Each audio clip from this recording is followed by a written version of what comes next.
Hello everyone, welcome to Kubernetes Introduction tutorial. In this tutorial, we will know about what is Kubernetes, what problem it tries to resolve, what's the architecture behind it, and then some of the building blocks and the concepts of Kubernetes. And finally, we will look into are there any other options available for container orchestration apart from Kubernetes.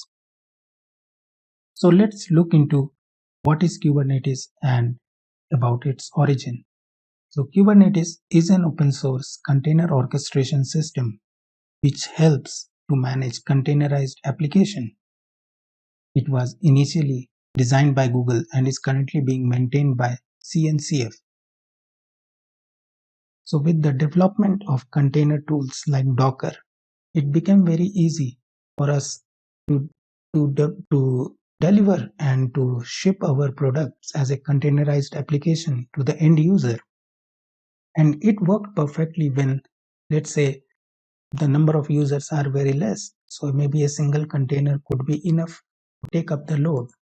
But when, let's say, more number of users are actually using your application, and it could the running container could become overwhelmed by the limited resource underlying to it.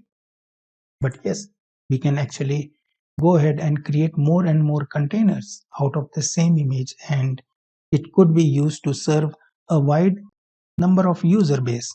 But yes, doing this is a manual process, and that is why we need container orchestration tools like Kubernetes.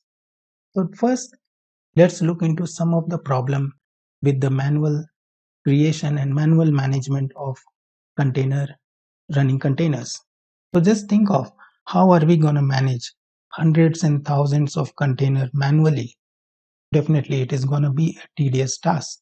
How are we manage the increase and the decrease in the traffic? Let's say our user wants to have a ad campaign running and they know that this could increase the traffic coming to their application.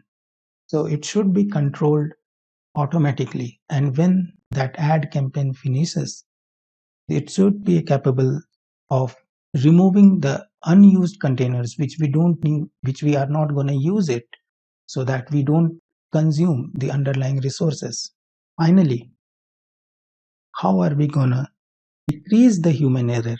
Because the creation, the deletion, and the updation of, let's say, if you have a new code, you need to go ahead and update each and every content, each and every image, and then create a container out of it and remove the older ones. All those things are going to be a manual task, and when there is a manual task, there is a high possibility of human error. So how are we going to eliminate human error when we are managing the containers manually? Okay, so let's look into some of the benefits of container orchestration tools like Kubernetes. So container orchestration tools simplifies the management, the complex management that we do manually, like creation of underlying containers or removing those containers when they are not in use. So all these things can be managed by container orchestration tools. They also provide resilience by providing restart and scaling capability. So these container tools, container orchestration tools like Kubernetes, they have the capability of, let's say, whenever your pod goes down, it will automatically recreate a different pod, and that they will basically try to make sure whatever is your desired state. So let's say if you want 3 running containers, it will make sure that you have 3 running containers all the time. And if for any reason, let's say if one of the pod goes down, it will definitely turn up another pod. So all these concepts about pod and the other architecture we will look in just like couple of slides from here. Last, it adds more security by reducing and eliminating the human error by just removing all those manual steps to manage the containers manually. We all need to give our what is our required or the final step, and the other steps are being carried out by the container orchestration tool. So thus there is very less human intervention and hence less human error. Okay, so let's have an introduction to the architecture. We will take a look at each and every component discussed here in the coming up tutorial.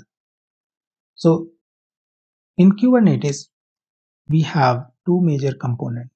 We have a master component and then we have a worker component. So the responsibility for master component is to control and manage the complete cluster, whereas the worker component is responsible to run the workload. Actually, it runs our container, our application is being executed at the worker nodes. And here in the image, you can see I have divided it into two parts. The first part is called, which is on the left hand side, is called the control plane. So control plane consists of the required tools and application such as etcd, scheduler, you have the Kube API, and then you have cluster manager. Whereas on the other side, we have kubelet, which actually connects with the control plane and shares the information and acknowledges the control plane about the health and about the running node on which it is running.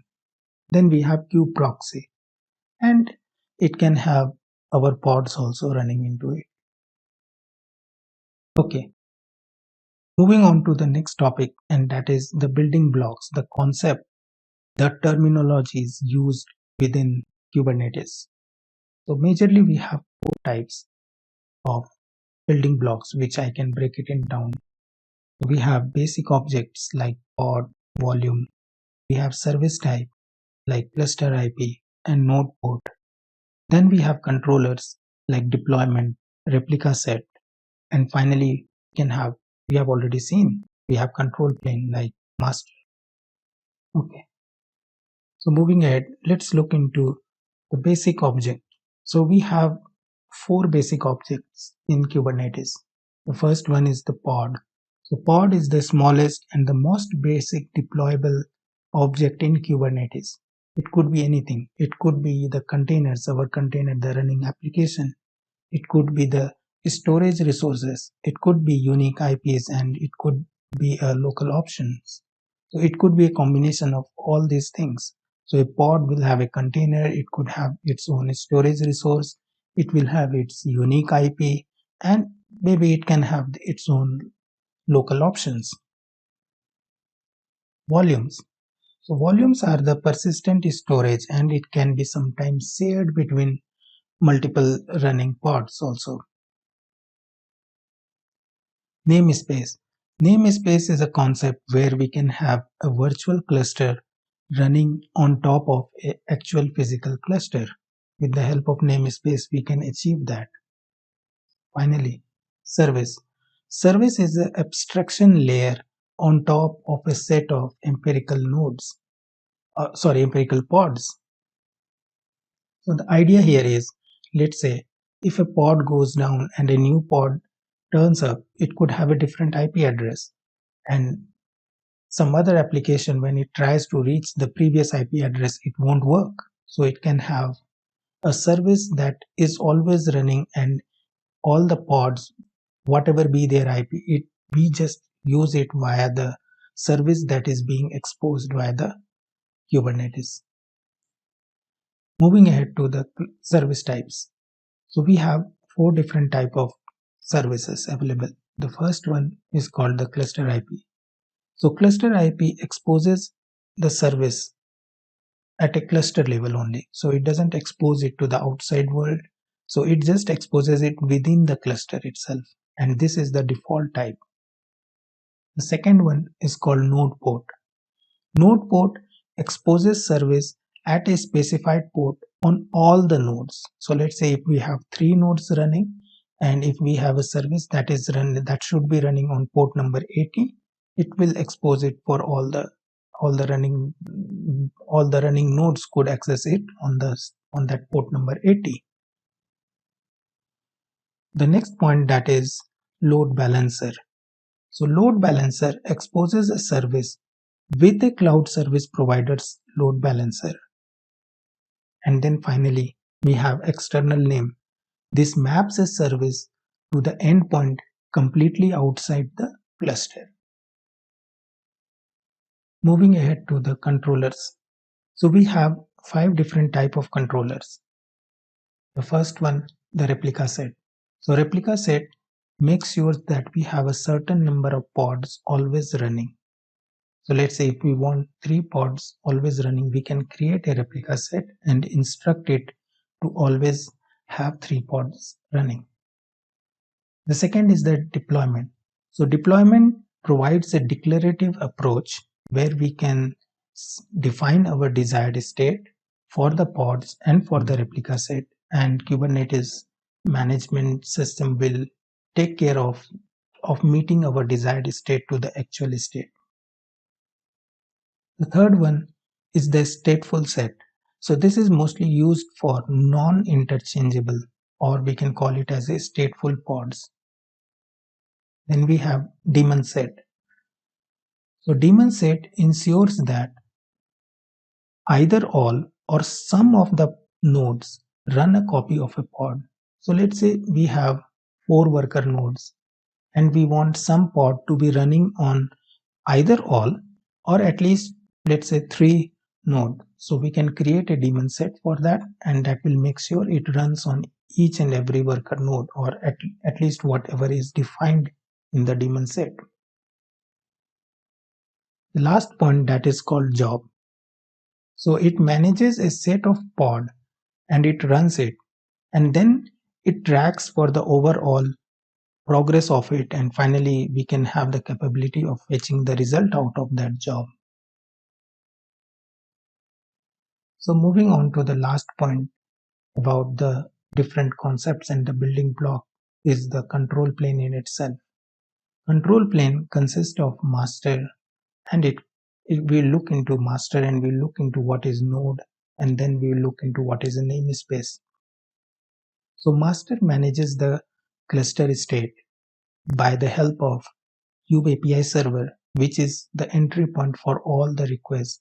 Whatever the different components want to talk to each other, they need to connect it via the Kube API server. Next, we have the Kube Controller Manager. This is like the brain of the Kubernetes infra.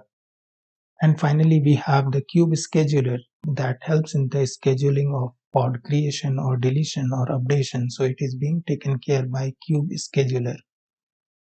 Then we have the nodes. So these nodes are actually the individual machine or the virtual machine that make up the cluster. So in nodes, what we have kubelet and we have kube proxy. So kubelet is responsible for communication between the master and the running node. And finally, we have the namespace. So namespace is a virtual cluster on top of an underlying physical cluster. Moving ahead to the next point, and that is what are the different options for orchestration tools is what we have. So on the left and front, we have Docker Swarm. So this is the default application provided by the Docker team for container orchestration. So Docker Swarm is quite easy to use, to understand, but it is limited by functionalities. Whereas on the other hand, we have Apache Mesos, which is really tough to get it up running, but it has a lot of features. At the sweet spot and what is mostly used in the industry is what we have, Kubernetes. So that's it for today. Thank you for joining. See you soon.